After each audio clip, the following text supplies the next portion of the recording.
નમસ્કાર, આપ જોઈ રહ્યા છો સ્પાર્ક ટુડે ન્યૂઝ। વડોદરા શહેરમાં વિકાસ સપ્તાહની ઉજવણી ચાલી રહી છે। વડોદરા મહાનગરપાલિકા દ્વારા શહેરીજનો માટે એક અનોખા સાંસ્કૃતિક કાર્યક્રમનું આ વિકાસ સપ્તાહની ઉજવણી અંતર્ગત આયોજન કરવામાં આવ્યું, જેમાં મ્યુઝિક કોન્સર્ટ અને ગરબાનું સુંદર સમન્વય જોવા મળ્યો। કાર્યક્રમ માત્ર મનોરંજન પૂરતો સીમિત ન રહેતા વડોદરા વહીવટી વડાઓને એક અલગ અંદાજમાં જોવાનો અવસર પણ આ કાર્યક્રમે પૂરો પાડ્યો।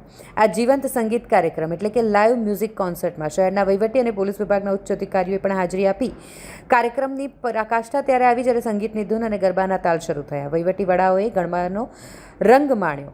આ કાર્યક્રમમાં વડોદરાના મ્યુનિસિપલ કમિશનર અરુણ મહેશ બાબુ, વડોદરા શહેર police commissioner Narasimha Kumar, joint police commissioner Leena Patil madam તેમજ અન્ય કોર્પોરેશનના પદાધિકારીઓ, ઉચ્ચ કક્ષાના હોદ્દેદારો ઉપસ્થિત રહ્યા। મંચ પરથી જ્યારે પારંપરિક ગરબાના ગીતો ગુંજ્યા ત્યારે અધિકારીઓ પણ પોતાને રોકી ન શક્યા। કમિશનર અરુણ મહેશ બાબુ અને પોલીસ કમિશનર નરસિંહા કુમાર સાહેબ તથા joint commissioner Leena Patil madam, જેમણે સાથે મળીને ઉત્સાહભેર ગરબાના તાલે સૌ ઝૂમ્યા।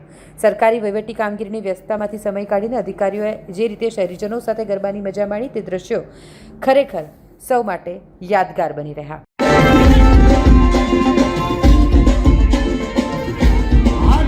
Bye.